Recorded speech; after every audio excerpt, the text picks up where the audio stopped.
اور اس طرح کی دعا وبعث فیہم رسولا، اور ان کے درمیان ایک رسول بھیجنا، ان کے درمیان ایک رسول بھیجنا کہ جو لوگوں کے نفسوں کو پاک کرتا ہو، قرآن کی تلاوت کرتا ہو۔ اچھا وہ لوگ جو کہتے ہیں رسول اللہ ان پڑھ تھے، ان سے پوچھتا ہوں جب ان پڑھ تھے تو پڑھیں گے کیسے؟ ان پڑھ تھے پڑھیں گے کیسے؟ اللہ کہتا ہے یتلو علیہم، پڑھ پڑھ کے سنائیں گے۔ یہ پڑھ پڑھ کے سنانا اس بات کی دلیل ہے کہ تم ان پڑھ ہوگے، تمہارا باپ ان پڑھ ہوگا، تمہارا خاندان ان پڑھ ہوگا، محمد ان پڑھ نہیں ہے۔ لیکن مشکل یہ ہے کہ تم اس چکر میں تھے کہ کبھی محمد کے ہاتھ میں تختی دیکھو، قلم دیوار دیکھو، تاکہ کہو کہ ان کا استاد فلاں ہے فلاں ہے۔ اللہ نے یہ سسٹم ہی ختم کر دیا۔ اور محمد کے پڑھے لکھے ہونے کی دلیل یہ ہے کہ محمد کے بارے میں 30 سال تک لوگوں کو کچھ نہیں معلوم تھا۔ 30 سال کے بعد سن 30 عام الفیل میں ایک بچہ محمد کے ہاتھ پہ آیا، اور ہاتھ پہ آنے کے بعد کہا یا رسول اللہ قرآن توریت پڑھوں، زبور پڑھوں، انجیل پڑھوں۔ توریت پڑھی، فرمایا ایسے پڑھا جیسے موسیٰ نے پڑھا، زبور پڑھا کہا ایسے پڑھا جیسے حضرت داؤد نے پڑھا، انجیل پڑھی کہا ایسے پڑھا جیسے حضرت عیسیٰ نے پڑھا، اور اس کے بعد فرمایا جب قرآن پڑھا کہا ایسے پڑھ رہے ہو جیسے میں پڑھوں گا۔ تمہارے بزرگوں میں اور علی میں فرق یہ ہے کہ وہ خلیفہ ہو کے عزت دار ہوتے ہیں، یہ پیدا ہو کے محمد کی عزت کو بحال کرتے ہیں۔ نعرہ حیدری، یا علی یا علی یا علی،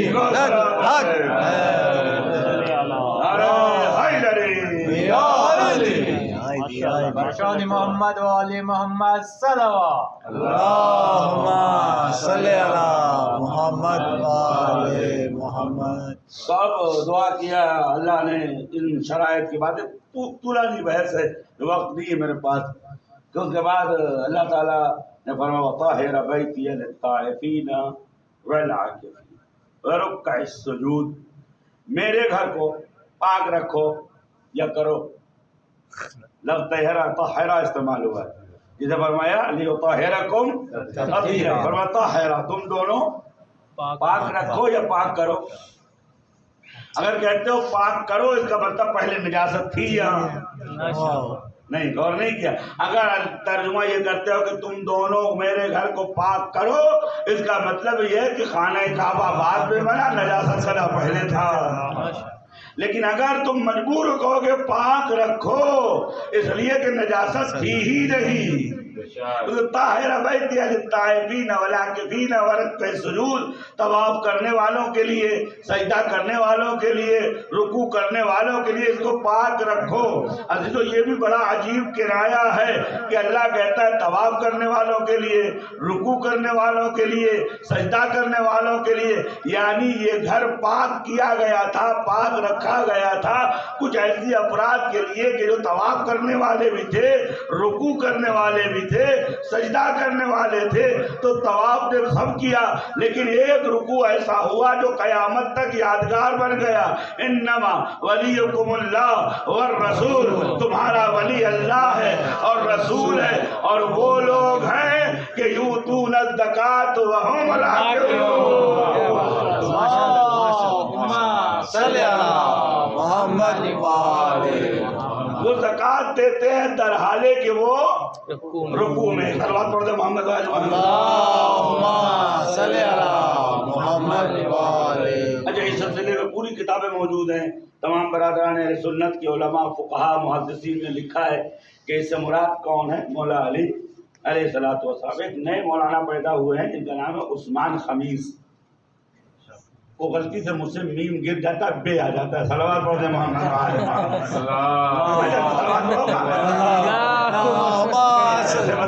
اللہم صلی علی محمد و آل محمد۔ ایک میم کی بجائے بے پڑھ جاتا ہوں، ویسے ان کے ساتھ خبیثی کا لفظ صحیح ہے۔ صلوات پڑھتے اللہم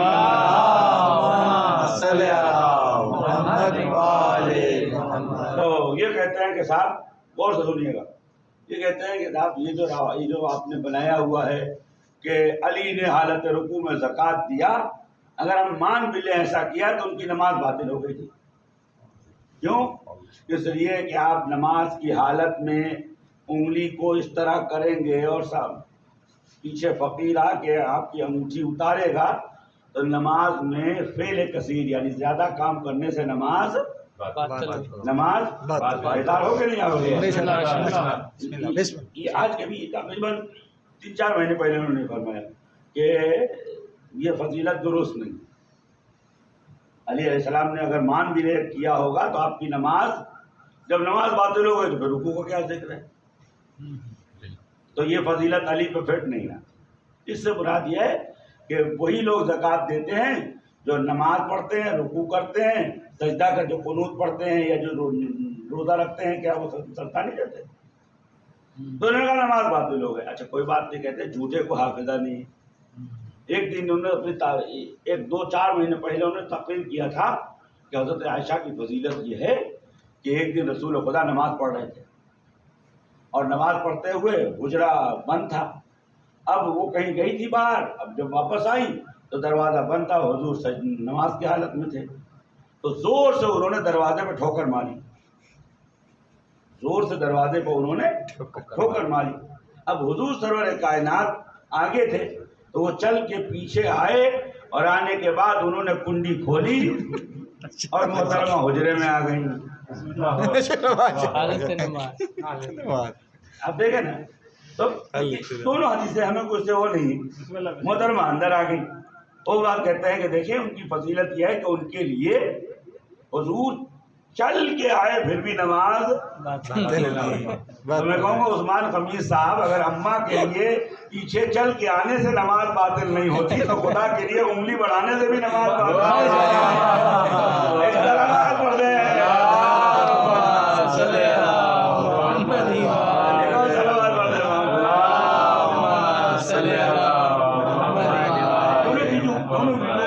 یوٹیوب پر مجھے کوئی تذکرہ کرنے کی کوئی ضرورت نہیں ہے، وہ خود بھی اس تقریر کو کرتے، شاید بھول گئے ہو کہ اس سے پہلے کیا تقریر کر گئے کہ وہ تشریف جائیں، زور سے انہوں نے دروازے پہ ٹھوکر ماری، حضور سرور کائنات نماز میں چلتے چلتے پیچھے آئے اور آنے کے بعد اب مجھے نہیں معلوم کیسے دروازہ کھولا ہوگا، قبلہ ٹوٹا کہ نہیں ٹوٹا، رخ مڑا کہ نہیں مڑا، میں ذمہ دار نہیں ہوں، اس کا ذمہ دار وہ محدث ہے جس نے حدیث بیان کی ہے، لیکن دروازہ انہوں نے کھولا، محترمہ اندر آ گئی اور اس کے بعد حضور نے نماز تمام کی سلام پھیر کر۔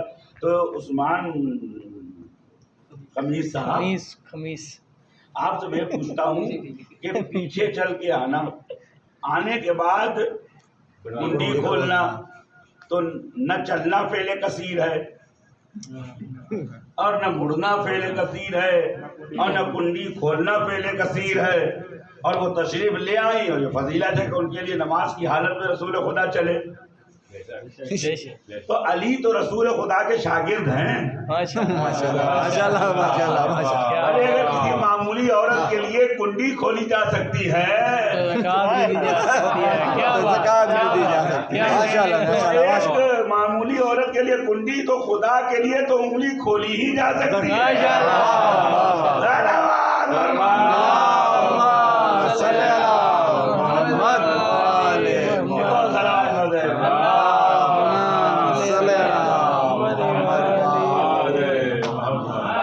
نہ یہاں طنز ہے، نہ تشریح ہے، نہ طعنہ ہے، لیکن حدیث کا جواب حدیث سے سلوات پڑھتے ہیں محمد علیہ۔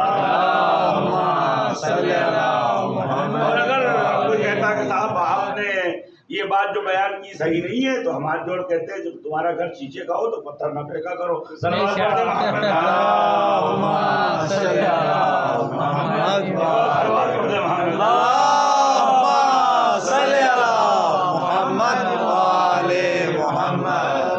موجود ہے، میں کسی کو چاہیے میں پرووائڈ کر دوں گا دونوں ویڈیو، ایک میں کتنے غصے میں ہے، ایک میں کتنے خوش ہیں۔ کہتے ہیں کہ صاحب یہ کیسے ہو جائے گا کہ علی انگلی بڑھائے اور فقیر لے لے اور ان کی نماز باقی رہ جائے؟ انہوں نے کہا ٹھیک ہے بھائی، اگر انگلی بڑھا دینے سے نماز باطل ہو جاتی ہے تو حضور صلی اللہ علیہ وآلہ وسلم کی نماز کے بارے میں کیا خیال ہے؟ اور کسی حد تک ہم کہیں کہ رسول اللہ مجبور تھے تو اس ٹھوکر مارنے والے کے بارے میں کیا خیال ہے کہ نبی کا گھر ہے؟ صاحب ٹھیک ہے آپ گھر کی ہیں، لیکن آپ کو اس بات کا خیال رکھنا چاہیے کہ دروازے پہ زور سے ٹھوکر نہیں ماری جاتی ہے، کیونکہ وہاں رسول خدا رہتے ہیں، نماز کی حالت میں ہیں۔ اب میں یہ بات اتنا ضرور کہوں گا کہ وجہ یہ ہے کہ یہی ٹھوکر مارنے کی عادت آج جو ہے اگر کسی خاص کو ہے تو کل امت کو ہے در فاطمہ جلانے کی عادت پڑ جائے گی۔ پہلے دن سے در رسول کا احترام کرو تاکہ پھر تمہیں کبھی در رسول پہ آ کے مسئلہ نہ ہو۔ اور عزیز مسلمانوں، اگر عزت و سیرت و احترام سیکھنا چاہتے ہو تو در اہل بیت پہ آؤ۔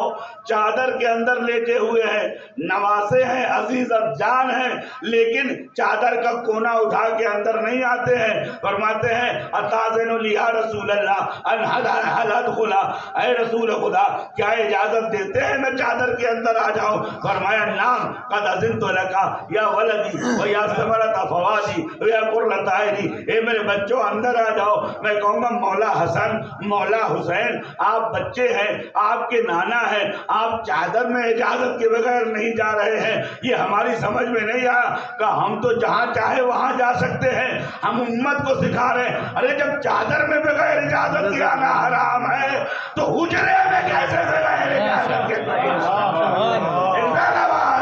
اللہم صلی علی محمد اللہم صلی علی محمد محمد۔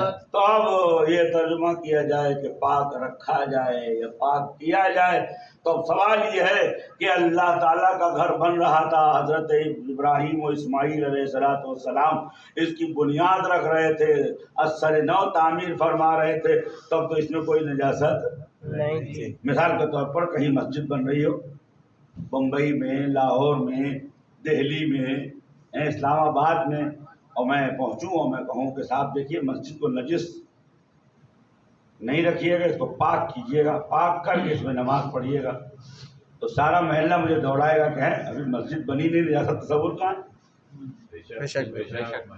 تو میں کہوں پھر کیا کہوں؟ تو کہیں گے یہ پاک جگہ ہے، اس کو پاک رہنا چاہیے۔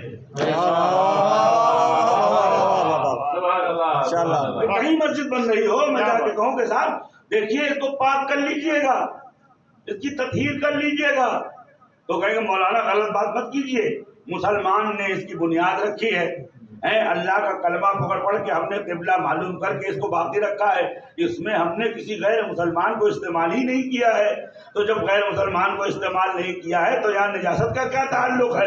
میں بھی ہاتھ جوڑ کے کہوں گا خانہ کعبہ بنانے میں معمار معصوم، مزدور معصوم، ایک ابراہیم ہے ایک اسماعیل ہے، تو وہاں ہر مسلمان کہے گا نہیں یہ پاک ہے، تو اب جو ترجمہ ہوگا طاہر بیتی للطاہرین، یعنی میرے گھر کو پاک رکھنا۔ تو جب بیت میں رکھنے کا ترجمہ کر رہے ہو تو اہل بیت میں بھی رکھنے کا ترجمہ کرو۔ ایک ذرا بات پڑھ رہے ہیں، دیکھو سلامات پڑھ رہے ہیں۔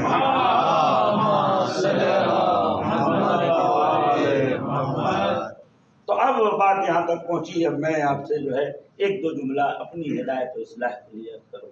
وہ یہ ہے کہ جب یہ مشخص ہو گیا کہ اللہ تعالیٰ نے اہل بیت کو ہر رجس سے پاک رکھا، اور یہ نہیں کہا ہے کہ آپ کو رجس سے دور رکھیں گے، رجس کو آپ سے دور رکھیں گے، اس پر توجہ ہونا چاہیے۔ خدا نہ خواستہ ہمارے اندر کوئی ایسی برائی ہو کہ جو ہمیں اہل بیت سے نزدیک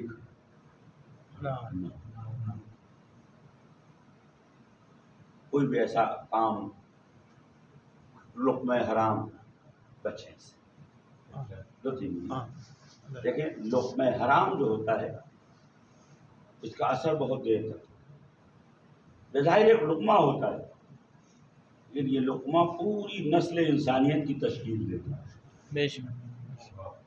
ایک لقمہ جب انسان کھاتا ہے تو نتیجہ کیا ہوتا ہے؟ دیکھیں کربلا میں امام حسین تقریر کر رہے تھے تو شیخ نے کہا کہ آپ کیا کہہ رہے ہیں، ہم نہیں سمجھ رہے، نہ ہم سن رہے ہیں اور نہ ہم سمجھ رہے ہیں۔ اچھا آج تک دوسروں کو یہی مسئلہ ہے کہ آپ محرم میں کیا کہہ رہے ہیں، نہ ہم سنتے ہیں نہ سمجھتے ہیں۔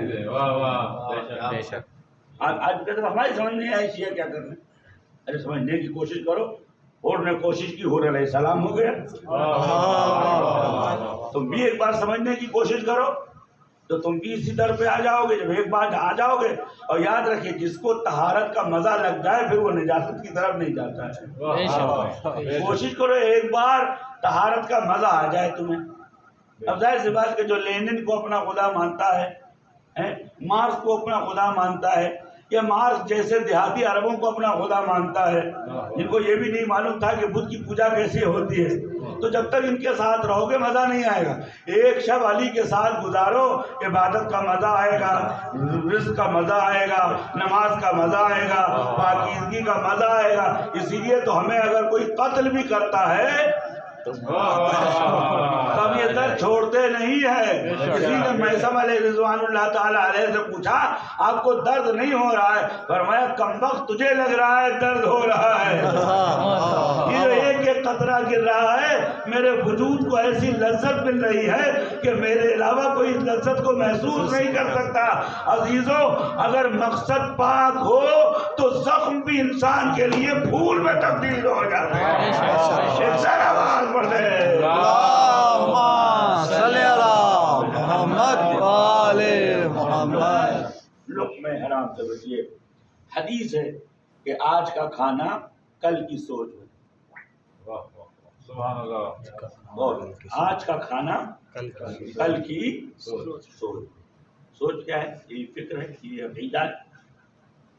تو اگر آج کھانا خراب ہے تو کل کھانا خراب ہے۔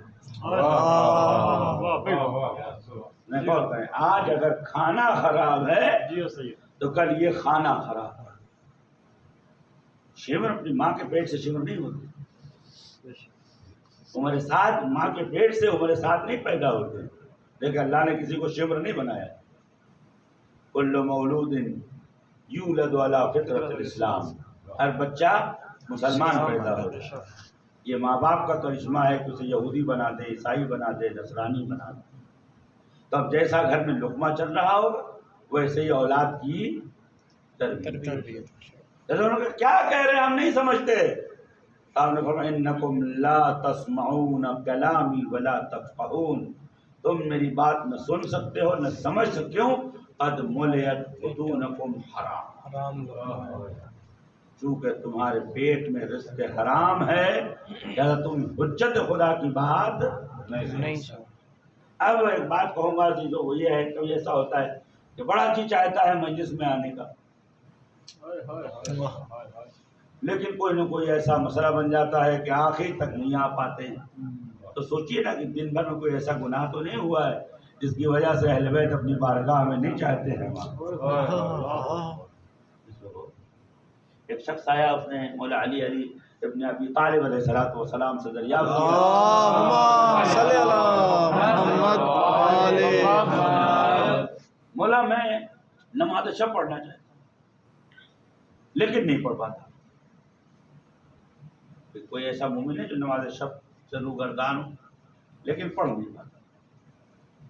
کہتے مولا میں نے بہت کوشش کی کہ نماز شب پڑھ لوں، نہیں پڑھ پاتا۔ اور میں قد قیدت کا ذنوب، تمہاری گناہوں نے تمہارے پیروں میں بیڑی ڈال دی، تمہارے گناہوں نے تمہارے پیروں میں بیڑی ڈال دی، تم چاہ کے بھی نہیں جا سکتے، تم چاہ کے بھی نہیں جا سکتے۔ بعض علماء کہتے ہیں کہ کم سے کم مجرموں کی فہرست سے باہر نکلنے کے لیے 2 رکعت نماز شب پڑھ لو۔ تو قطعی بات ہے، یقینی بات ہے کہ نماز شب وہ نہیں پڑھ سکتا جو گنہگار ہے۔ اور میں کچھ نہیں، وضو کرو 2 رکعت نماز شب پڑھتا ہوں قربۃ اللہ، کم سے کم بلیک لسٹ سے نکل جاؤ، کم سے کم اس سیاہ لسٹ سے انسان باہر نکل سکتا ہے۔ تو یہ تو ایک مثال ہے نماز شب۔ ویسے ہی عزاداری، ویسے ذکر حسین ہے۔ اچھا نماز میں یہ شرط ہے کہ نماز اگر صحیح ہوگی تو آپ کو برائیوں سے روکے گی، اہل بیت کی شرط یہ ہے کہ تم پاک ہو گے تو یہاں آ سکتے ہو. صلوات پڑھو.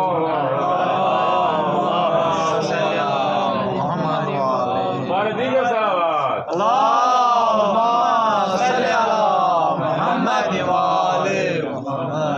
غور کرنے کی بات ہے، سوچنے کی بات ہے. واقعہ یہ ہے کہ امام جعفر صادق علیہ السلام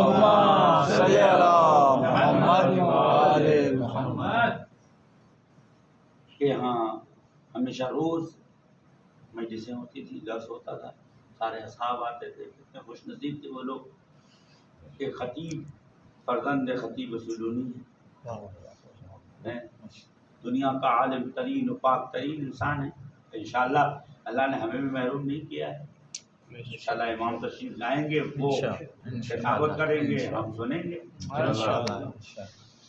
ماتم تو ان قوموں کے لیے ہے کہ جن کے نہ کل بزرگ تھے نہ آج بزرگ ہیں. صلوات پڑھتے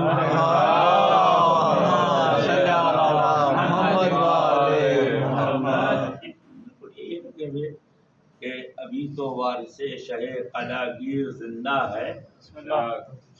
ابھی تو وارث شہ قلاگیر زندہ ہے، سقیفہ مر گیا غدیر زندہ ہے.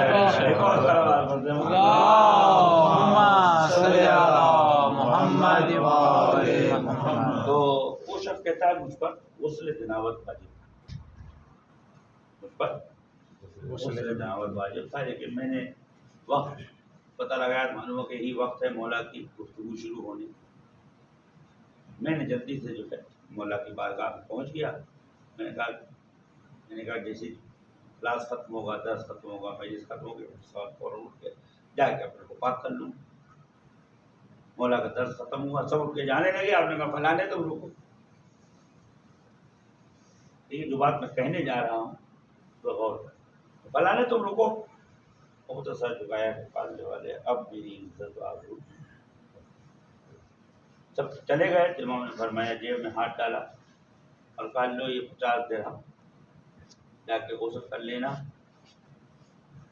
نبیوں کے گھر میں طہارت کی حالت میں آیا کرو، اس لیے کہ جو نجس یہاں آتا ہے فرشتوں کو اذیت ہوتی ہے. فرمایا لا تدخلوا بیوت الانبیاء ہکذا، نبیوں کے گھر میں اس حالت میں داخل نہ ہو. کیوں؟ اس لیے کہ جو یہاں فرشتے ہوتے ہیں ان کو وجہ کیا ہے کہ کچھ لوگ عطر لگاتے ہیں اس کی خوشبو آتی ہے، سینٹ لگاتے ہیں اس کی خوشبو آتی ہے، یہ ظاہری ہے. کچھ لوگ کار خیر کرتے ہیں، فرشتوں کو خوشبو آنے لگتی ہے، اور خدا نخواستہ کوئی گناہ کر دیا تو بدبو آنے لگتی ہے. حدیثوں میں ہے کہ جو علی کا دشمن ہے اس کی بدبو 300 سال کے فاصلے پر اہل جنت کو اذیت دے گی. کہیں گے پالنے والے یہ کون سی گند آ رہی ہے، کون سی بدبو ہے کہ جو ہمیں اذیت دے رہی ہے؟ حکم کا فرشتوں ان کو جہنم کے قعر میں ڈالو. لوگ پوچھیں گے مولا پالنے والے یہ ہیں کون؟ کہ یہ وہی لوگ ہیں کہ جو سینٹ لگا کے خوشبودار بنے ہوئے تھے، لیکن چونکہ ان کا اندر کا وجود نجس تھا، علی کی ولایت نہیں تھی، لہذا ان کی بدبو روز عرش محسوس ہو رہی ہے. تو فرمایا اس طریقے سے ہمارے گھروں میں نہ آیا کرو بغیر وضو کے، بغیر پاکیزگی کے، بغیر طہارت. اب ایک سوال ہے آپ سے، یہ بارگاہ ہے کیا؟ یہ وہاں بارگاہ، یہ مسجد، یہ کیا ہے؟ اہل بیت کا گھر، اہل بیت کا گھر. جب یہاں آپ آئیں، میرے اساتذہ کہتے ہیں وضو کے ساتھ. اب اگر کوئی ایسی گناہ ہے کہ جو انسان کر چکا ہے، اس کا اثر بدن سے جاتا نہیں ہے، جیسے رزق حرام ہے، رزق حرام کا اثر 40 دن تک نہیں جاتا، یا کوئی ایسی حرام چیز خدا نخواستہ شراب ہو ہے تو اس کا اثر 40 دن تک نہیں جاتا ہے. اور بعض روایتوں میں کہ شارب الخمر کعابد الوثن، کہ اگر کوئی شراب پیتا ہے تو اسی سے بت پرستی کرتا ہے. خدا نخواستہ الحمدللہ ہم سب دور ہیں. تو لیکن اگر احیاناً کوئی ایسی پریشانی آ جائے، ہو گیا ہے، تو اس کی پاکیزگی کا کیا ذریعہ ہے؟ پر منہ کی بدبو کو دور کرنے کے لیے مسواک ہے، اور روح کی بدبو کو دور کرنے کے لیے استغفار ہے. ایک صلوات پڑھ دیں۔ صلی اللہ محمد والے محمد۔ لیکن آپ یہاں آئے ہیں وہ اس بات کی دلیل ہے کہ آپ سیکیورٹی لحاظ سے کلیئرنس، آپ یہاں بیٹھے اس بات کی دلیل ہے کہ اہل بیت نے ہم سب کو پاک کر دیا ہے۔ اب جو نہیں آئے ہیں سوچیں یا غافل ہے یا جاہل ہے یا مبتلا ہے۔ صلوات پڑھ دیں محمد۔ صلی اللہ محمد والے اور صلوات پڑھ دیں محمد۔ صلی اللہ محمد والے یا غافل ہیں، غفلت کے پردے پڑے ہیں، یا خدا نخواستہ اپنے بارے میں جاہل ہیں، یا اللہ باللہ مبتلا ہیں کہ نہیں آ سکے۔ لیکن یہ وہ در ہے کہ جہاں آنے کے بعد پاکیزگی ہو جاتی ہے۔ بی بی زہرا سلام اللہ علیہ کی زیارت میں ہم پڑھتے ہیں، بڑی عجیب زیارت ہے، وہ یہ ہے کہ انا قد طہرنا بولایت، کہ ہم پاک کر دیے گئے ہیں آپ کی ولایت سے۔ سمجھیے، لوگ طہارت و پاکیزگی تلاش کرتے ہیں، کچھ نہیں تو پیسے خرچہ کرتے ہیں، نہ جانے کتنے بڑے بڑے لنگر چلتے ہیں کہ صاحب کوئی کہتے کہ یہ پاک ہیں صاف ہیں، لیکن آپ کچھ کرنے کی ضرورت نہیں، صرف اظہار محبت اور ولایت محمد وآل محمد کریں، آپ کی پاکیزگی کا ثبوت مل جائے گا۔ آپ کہیں گے بہت سے لوگوں نے اظہار محبت کی ہے، میں نام نہیں لوں گا، کہ کوئی اپنے باپ کے 3 سال بعد پیدا ہوا تو خود شیر مولا علی کی ولایت و فضیلت میں کہا، تو خالی شیر ہی تو کہا، پیچھے تو نہیں چلا۔ صلوات پڑھتے صلی اللہ محمد صلوات پڑھتے صلی اللہ محمد والے محمد۔ اچھا، ایک بات اور ہے جو کہہ کے مجلس کو تمام کروں گا، چونکہ فضائل ہو چکے ہیں، ہدایت بھی ہو چکی ہے، ایک بات کہہ کے مجلس کو تمام کروں گا، وہ یہ ہے کہ قرآن کہتا ہے قوا انفسکم واہلیکم نارا وقودھا الناس والحجارہ۔ قرآن نے کہتا ہے خود بچ کے آؤ، خالی کہتا ہے خود بھی جہنم سے بچاؤ خود کو اور اپنے اہل عیال کو۔ لہذا خالی خود کو حسینی بننا کافی نہیں، اپنے اہل کو، اہل وعیال کو حسینی بننا، اور وہ کیسے بنانا ہے وہ آپ بہتر جانتے ہیں۔ ہاں، میں نے بعض بزرگوں سے سنا ہے کہ کہتے ہیں کہ یورپ میں کوئی مسلمان ہو گیا تھا، اس کے بچے جو ہے مسلمان نہیں ہوتے تھے، تو اس نے جو ہے اس زمانے میں کوئی عراق جا رہا تھا، انہوں نے پوچھوایا آیت اللہ علیہ وسلم اصفہانی سے کہ آقا کیا کروں؟ فرمایا کہ تم جن ان کے لیے کھانا پانی رزق فراہم کرو، تو اس پہ جو ہے پنجتن پاک کا نام دم کرو، کو پالنے والے ان مقدس زوات کے صدقے میں میرے ان بچوں کو بھی اہل بیت سے لگاؤ عنایت۔ میں آج تقریباً 10 سے 12 سال پہلے اندور میں جو ہے روز ولادت حضرت عیسیٰ علیہ السلام 25 دسمبر تھا، محرم کا ایام تھا، تو ہم نے جو ہے تھوڑی سی مٹھائیاں منگائیں اور اچھی خاصی تھی، لے جا کے چرچ میں بانٹی۔ انہوں نے کہا مولا آج آپ مٹھائی بانٹ رہے ہیں؟ میں نے کہا نہیں بھائی، میں نے تبرک بانٹا، مٹھائی نہیں بانٹی ہے۔ جب نیت کی تھی میں نے کہا پڑھنے والے یہ تبرک امام حسین کے لیے، جس طرح تو نے ہور کو ہور بنا دیا، ماشاءاللہ ماشاءاللہ ماشاءاللہ تبرک کا اثر یہ ہے کہ جو کھائے گا آج وہ یا اس کی نسل کبھی نہ کبھی ہور کی صورت میں ہو جائیں گے۔ ایک صلوات صلی اللہ محمد صلوات پڑھتے ہیں محمد والے صلی اللہ محمد والے۔ اللہ اس بارگاہ کو، اس کو یا جہاں بھی اس کو اہمیت دے، لیکن ہماری نجات کا ذریعہ یہی ہے۔ اکیلے نہیں جنت میں جا سکتے جب تک کہ اہل وعیال کو نہ لے۔ ابھی بات الگ ہے کہ آپ کہ گھر والے اہل وعیال نہ چاہیں جنت میں جائیں، جیسے حضرت لوط کی بیوی، حضرت ہود کی بیوی نہیں جانا چاہے تو زبردستی نہیں لے جا سکتے، لیکن جو جانا چاہتا ہے اور شوق ظاہر کرتا ہے تو اس کو آپ لے کے جا سکتے۔ کا ذریعہ یہی ہے کہ ذکر اہل بیت کر کے ان کو کھانا کھلائیں، جو بھی کھانا دیں اس پہ آیات و احادیث اہل بیت کو دم کریں، سورہ حمد ہے وہ دیگر، اور کہے پالنے والے یا مقلب القلوب والابصار، اے دلوں کو موڑنے والے، ان کے دلوں کو ہماری طرف موڑ دے، امام حسین کی طرف موڑ دے۔ بہترین ذریعہ یہ عزائے حسین ابن علی ابن ابی طالب ہے۔ اس سرزمین پر یہ ایک نعمت ہے، اس سرزمین پر ہم نے عزاداری امام حسین کا پرچم گاڑا ہے، یہ ایک نعمت ہے۔ اور اس کے بارے میں ہمیں آپ کو کیا معلوم، یہ کیا ہے؟ قیامت کے دن آپ کو پتہ چلے گا کہ یہاں موجود جو فضا ہے اس فضا سے کتنا نور پھیل رہا ہے اور دور دور تک برائیاں خود سے مٹتی جائیں۔ بعض متخصصین ہیں جو علوم غریبہ میں ان کا دخل ہے، ان سے میں نے سنا ہے، کچھ ان سے بھی حاصل کیا ہے، وہی کہتے ہیں کہ اگر آپ کو کہیں فساد سے، شراب سے، زنا سے، برائیوں سے جھگڑا کرنا ہو، لڑائی کرنا ہو، ان سے جنگ کرنی ہو، یعنی مقابلہ کرنا ہے، ان کو دور کرنا ہے، تو آپ ایک امام بارگاہ بنائیں۔ میں نے کہا وہ در و دیوار کیا کریں گے؟ فرمایا جو در و دیوار حسین کے نام پہ بن جاتی ہے وہ خود بخود شفا میں تبدیل ہو جاتی ہے۔ اور عزیزوں آج 6 محرم ہے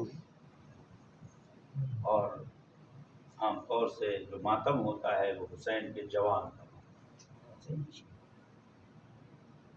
اور یقین مانیے کہ جیسے آپ جہاں تنہا ہیں ویسے حسین بھی وہاں تھا۔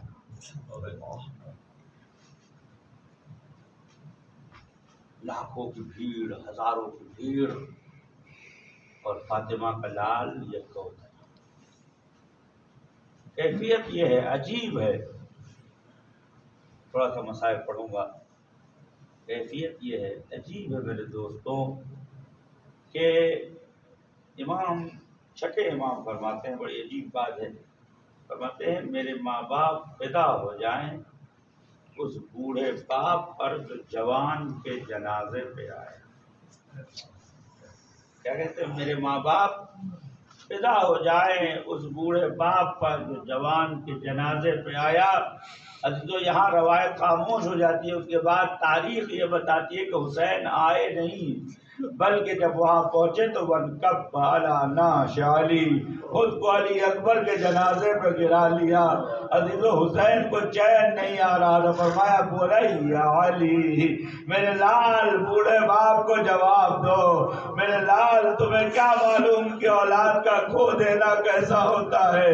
سید ابن طاؤوس یہ فرماتے ہیں کہ امام حسین علی اکبر کو اپنی گود میں لیے ہوئے تھے، اے عزیزو سینے سے لگائے ہوئے تھے، فرماتے تھے بولیہ علی، میرے لال آنکھیں کھولو دیکھو حسین آیا ہے، میرے لال بوڑھے باپ کو جواب دو۔ عزیزوں ایک جگہ میں نے یہ علماء سے سنا ہے، وہ کہتے حسین نے کہا علی اکبر بولو نہیں تو میں رو دوں گا۔ عزیزوں پھر بھی علی اکبر بول نہیں رہے ہیں۔ روایت کہتی ہے امام حسین نے علی اکبر کے منہ پہ منہ رکھ دیا، بنیا علی الدنیا بعدک الابا، خاک ہو میری زندگی پر تیرے بعد۔ عزیزوں علماء بیان کرتے جب گرم گرم آنسو علی اکبر کے چہرے پہ پڑا تو آنکھیں کھول دی، بابا مت روئیے۔ عزیزو علی اکبر کا دستور یہ تھا جب تک حسین علیہ السلام کھڑے رہتے تھے علی اکبر پیچھے سر جھکائے کھڑے رہتے تھے، اور جب حسین حکم دیتے تھے تو بڑی مشکل سے بیٹھتے تھے، لیکن آج علی اکبر حسین کی گود میں ہے، پیر زمین پہ خط دے رہا ہے۔ علی اکبر نے آنکھ کھولی تو خجالت محسوس ہوئی، بابا آپ بیٹھے ہوئے ہیں میں سویا ہوا ہوں، میں لا علیک یا بنیا، میرے لال نہ گھبرا، میرے بچے تو ٹھیک ہے کہ نہیں؟ فرمایا ہاں بابا میں ٹھیک ہوں۔ یا فاطمہ زہرا سلام اللہ علیہا. ادھر ایک تھوڑی سی لائٹ کم ہو جائے، اندھیرے کا سما بن جائے تو چند جملے امام حسین اور بی بی زینب کو پرسا دے تو عزیزو وہ یہ ہے کہ امام حسین علیہ السلام جب روئے آنسو پڑا تو علی اکبر نے آنکھ کھول دی. اب جو آنکھ کھولی علی اکبر نے تو عزیزو سینے پہ بار بار ہاتھ پھیر رہے تھے. فرمایا بیٹا کوئی تکلیف ہے؟ میرے لال کچھ پریشانی ہے؟ نہیں بابا کوئی تکلیف نہیں ہے. کہے بیٹا میں ساقی کوثر علی کا لال ہوں. بیٹا بتاؤ کہ بابا ظالم نے نیزہ مار کے کچھ اس انداز میں نیزے کی علی کو اچھٹایا کہ وہ لکڑی کا ہتھا ٹوٹ گیا اور نیزہ میرے سینے میں ہے. بابا بابا مجھے سانس لینے میں تکلیف ہو رہی ہے. عزیز و روایت کہتی ہے حسین نے علی اکبر کو زمین پر لٹا دیا. عزیز و سینے کا زخم نظر آیا، ماں کی ٹوٹی ہوئی پسلیاں یاد آئی. اے اماں زہرا آپ کا حسین مجبور ہے. عزیز و انبیاء نے بڑھ کے آواز دی اے حسین ہماری عزت و آبرو رکھ لینا. زہرا نے آواز دی میرے لال میرے دودھ کی لاج رکھ لینا. علی نے آواز دی اے حسین تمہارے ہاتھوں میں راشا نہ ہو. علی کے لال نے زخم میں ہاتھ ڈالا. یا علی کہا اب جو کلیجہ کھینچا کلیجہ باہر آ گیا. بچہ ایک یا رگڑنے لگا. حسین نے منہ پہ منہ رکھ دیا. فریاد از غریبیوں بے یاری حسین از نالہائے دم بدمو زاری حسین اجرکم علی اللہ. عزیزوں آپ سب کربلا جانا چاہتے ہیں، آپ سب کو خواہش ہے کہ کربلا کی زیارت کریں. میں ایک جملہ کہتے ہیں کہ شیخ عباس چاؤش ایک بار زیارت کربلا کو گئے تو انہوں نے مصائب حضرت علی اکبر پڑھا. عزیزوں امام حسین خواب میں آئے. فرمایا اب جو آنا تو میرے لال کا مصائب کربلا میں نہ پڑھنا. کہا کیوں مولا کوئی غلطی ہو گئی؟ فرمایا جب تو نے کہا کہ فاطمہ کے لال نے اپنے جوان بیٹے کے سینے سے برچھی کھینچی اس وقت میری ماں میرے قریب بیٹھی تھی. وہ اکبرا کہہ کے بے ہوش ہو گئی. میں اپنی شہزادی سے ہاتھ جوڑوں گا بی بی ذرا کربلا میں آؤ. حسین پہ کیا مصیبت ہے. عزیزو یہ مشاہدہ خود میرا ہے اس لیے پڑھ رہا ہوں. خدا نہ کرے تمہاری گود میں کسی جوان کو موت آئے. اس لیے کہ جب جوان کو موت آتی ہے تو روح حلق کی طرف بڑھتی ہے تو وہ اپنے بدن کو زمین پہ اپنی ایڑیوں کو زمین میں ڈالتا ہے، نصب کرتا ہے، سینہ اوپر کی جانب اٹھتا ہے.